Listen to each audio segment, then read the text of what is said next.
Back to the channel. I'm out here today on my day off this morning early. Got up early almost with the chickens before it gets too hot. We got actually a breeze today, but when the breeze calms down, that's why I shut it off. I've got the big shop fan out here also in case there's any mosquitoes or anything like that. But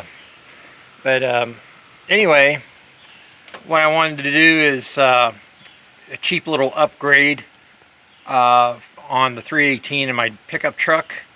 I got all the dual exhaust, the factory dual exhaust disconnected from off of the 318 exhaust manifolds, and then when it comes to the exhaust bolts, I always use grade 8 with that anti-rust coating on them, because you'll either end up snapping the bolts off or they'll rust weld themselves together. So that's why I use them, so it's so much easier to take them apart. But anyway, I mentioned this before, and for the newbies that haven't heard this, this 318 that's in the truck, it's a 85 pre-magnum 318. It's got the block on top above where the cam is inside the engine. It's set up to run roller lifters in this engine, or you can run hydraulics, and I chose to run hydraulics. But anyway, the 340 cam that I put in this 318 is an Earson TQ20H cam. 112 lobe separation, 442 lift or something. I can't remember what. Or anyway, the duration's not very big, because that's what you want. You don't want something real big. But anyway, it said in the description to make sure you run a 4-barrel and a set of headers. Well, unfortunately, I didn't have the money for the set of headers for a while. Now I'm still saving up, but anyway, it's been quite a while. So this is a daily driver, so I had to just put the 318 truck exhaust manifolds on this, which is real restrictive for that setup. I mean, it's not a lot. We're not talking about like a big racing engine or anything, but anyway, for those that want to, well, you don't have a race engine in that, don't, blah, blah, blah. Anyway, I know that. Anyway, but, so, to kind of fix that problem until I can get the headers, long tube headers in here, because long tube headers also help with torque, I'm going to be running a set of 360 exhaust manifolds, which I bought off my Mopar buddy, Terry. He's got a YouTube channel called Rust Doctor's Garage. Go check that out. But anyway, it'll free up a little bit more flow and horsepower and torque than the 318 ones were, but they're still not going to be like headers. And everybody knows that. I know that. But until then, I want something that will help this engine flow a little bit better until I can get, like I said, get the headers and all that, blah, blah, blah, blah. And one of the reasons I noticed too, it was blowing out the stock gaskets, burning them up, because it just had a lot of pressure and stuff. It's wanting to go through those manifolds. But this is what's left of. I bought a set of 1970 something Dodge 100 pickup Felpro exhaust manifold gaskets. It's a 3-piece set for each side. You get the front one like this, and then you get the center one by itself, and then the back one by itself. So, but anyway, and it's not like this 360 exhaust manifold gasket here. And this is pretty well toast, even though it wasn't deteriorated and falling apart. This one held up. The others are completely gone. The fiber material is completely burnt through. Here's of what I could find. It's the other pieces are on the ground. Like the material was completely burnt through the backside. That's why I had some little bit of exhaust hissing going on. Yeah, see, this one's just completely toast. But anyway, so before I put them on, see, last time what I did was thoroughly prep the gasket surfaces. I used an orbital DA. I blocked off the ports, like I put some foam inside the ports so that the grit and stuff wouldn't get down in on the valves and the cylinders and stuff. And I went over the gasket surfaces while they were still on, or the heads were still on the engine. And then I did the same thing to the exhaust manifolds. I didn't put the exhaust manifolds on a long, wide belt sander to make sure the gasket surfaces are even. I should probably do that. I'll have to see if I know somebody that's got that, just to make sure they're flat before I put them on. But anyway, and then what I do is I just spray the crap out of even the header gaskets, the aluminum header gaskets. I spray the crap out of them and give each side a good thick coating of that Permatex copper gasket spray. And I spray them and leave several coats on them, and then I let them dry until they are not tacky anymore. And then what I do for a little bit of added bonus, I take a little bit of the 700 or more degree copper Permatex gasket sealant and put around a thin layer around each port and on the manifolds, and I let that cure thoroughly. And so then I put them on, but with that cam in there and this engine board 30 over, it's, I guess, they just didn't hold up to, maybe that cam helps that engine put out a lot more pressure. I don't know, but anyway, but they didn't seem to, and this being a daily driver, you know, that's how it's been. A few years since I put them manifolds on, so they lasted till about this long, I guess. But anyway, that's the other thing I was gonna let you guys know. You also take a chance, even on a stock motor.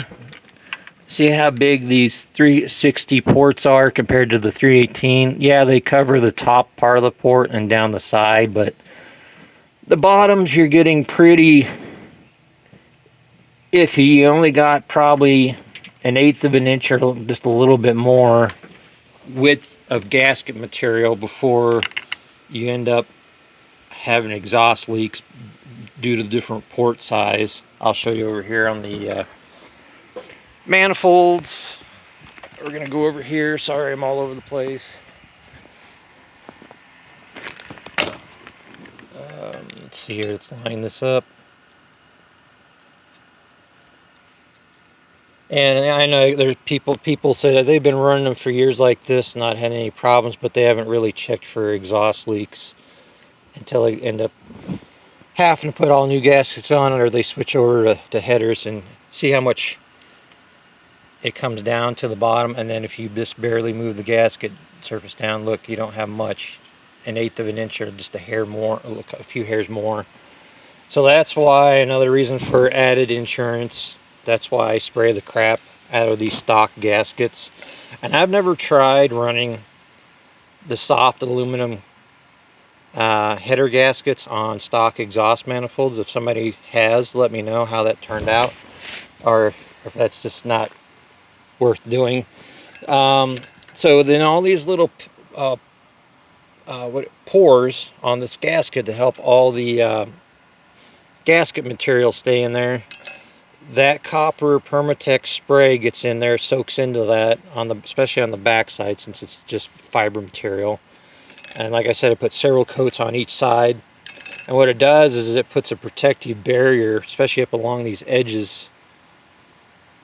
Because you can see on some of these edges where you got the little pits, or not pits, like the little pores. And what it does is, if you have a hot spot, it doesn't stay in one place. and that copper helps disperse the heat throughout the gasket. And that's why even if I even do it on the headers like I said before. But anyway, the only thing I noticed difference on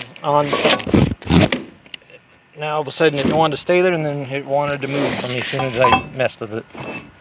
Anyway, I was looking at the took the measurements of the outside diameter of the exhaust port here and the inner diameters.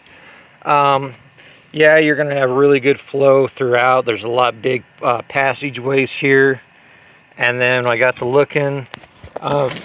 This is only 1.75 inch inner diameter. And then I looked at the 360 exhaust manifold port. It's right at 1.75 inch. But if you look down through the throat, it opens up down in there a lot bigger than this 318 one, so you're going to get more flow. But the only problem is, since you have this big open area, it could cause a little bit more turbulence instead of being a straight narrow path, or like header tubes, which are more direct. You got this port here, comes down through the tube and goes straight down, no interference, no turbulence, and they said it actually makes a swirling like a vortex down through them tubes once it flows down in there. I don't know, but anyway, this will definitely increase flow a lot better than the 318 ones, and then I don't have to make modifications to the exhaust. I can keep using the same bolt-up flange on the ends of the pipe. And I'm going to cut all this excess crap off, the heat valve, the heat rod in there. What I'll do is I'll leave a little... This really can't go anywhere. It can't back itself out. What I might end up doing is running a grade 8 I don't know, 3/4 to 1/2 inch long bolt in there. I'll run that in there, put the head to the inside, and I'll kind of clean it up a little bit, smooth it out, and same thing with this, and then come out here and then run a grade 8 nut on it, tighten the shit out of it, and then, pardon my language, and then put a spot weld on the bolt so it can't back out. But other than that, oh, and the other thing, I've left these exhaust manifolds soaking in, what do they call this stuff? I haven't used it before. It kind of worked, kind of didn't. This Evapo Rust, heavy duty rust remover, as you could tell, it didn't really remove a lot. And these were soaked. I kept splashing the rust evaporator stuff over there and scrubbing it. I've got a big Lieberman scrub brush down there. I've been scrubbing the crap out of them and then coating them in the, and they've been sitting out here in the almost the sun, 95 degree weather. This one here, this must have been really submerged at the very bottom at an angle, because it did get down to bare metal, but the rest of it was still in the solution. Didn't get all the rust off. So I forgot all about it, that I've got a brand new bag of sandblasting media, the black crystal looking stuff, almost looks like crushed obsidian. I got to go clean out the sandblasting box, bring it up here. I got my portable air compressor over there, just over on the other side of that fence. And so when I take we got to go to town this morning, so I'm going to take these to the car wash, blast the crap out of them, get all the excess chemicals and stuff off of them. And then when I go to finish prepping them and whatever and get them ready for paint, I will take my propane torch and start heat, or my I got a heat gun. I probably just end up using the torch. I'll bake these with the torch and sweat any excess moisture out of the manifolds, and then I use a Rust-Oleum grill high temp paint, and that stuff works great. If you have never used it before, it's 10 times better than Dupli Color or the VHT. It won't burn off, it won't flake off, it won't turn to a talcum powder and discolor. They've got gloss black, flat black, stuff that looks like it's cast aluminum. It says silver on it, but it's not actually really silver.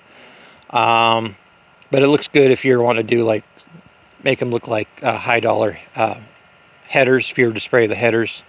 And they also have flat white. So if you like that classic race car flat header white color, they got that too. And the stuff, like I said, I've used it on these exhaust manifolds. These exhaust manifolds have been on there for a long time, and you could still see. And I didn't properly prep them the first time because these had VHT header paint on them, and then I sprayed the Rust-Oleum grill paint over them, and you could see that the Rust-Oleum lasted a lot longer, but because it didn't have a good prep surface, it didn't stay on there. And then all this is just crap that's collected on the manifolds and burnt on, or just collected over the years. But anyway, let's see.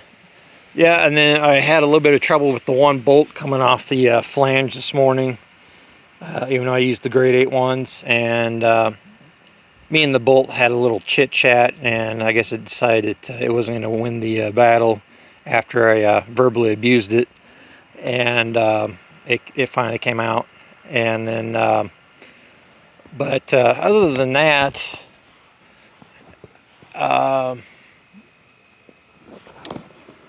that's pretty much it. And I can't wait to see if it changes the exhaust note or if it sounds the same.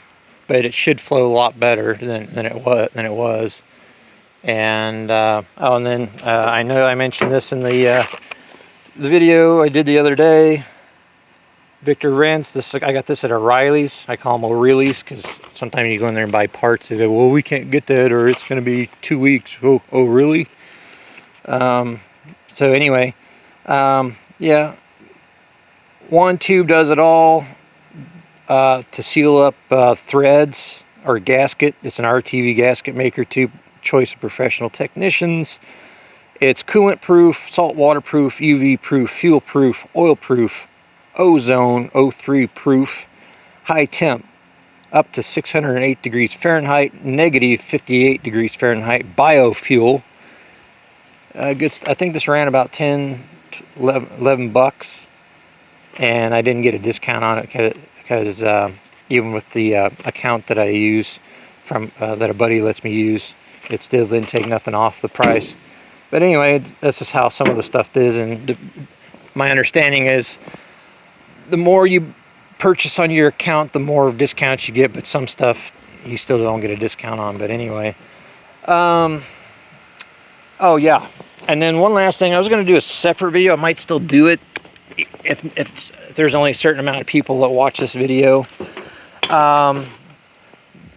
This fuel pump, which I bought about in January, left me stranded on the side of the road a few days back for maybe 30 minutes before I was able to call my mom. I found one year I found this great big, probably 10-15 foot tow chain laying in the middle of the highway, and people were just driving around it or driving over it, and it had the hooks on the end of it. So I went back and picked it up, and that's what we've been using ever since to tow vehicles and stuff with. It works great. But anyway, this fuel pump I bought from AutoZone, I believe. Yeah, it's a Delphi.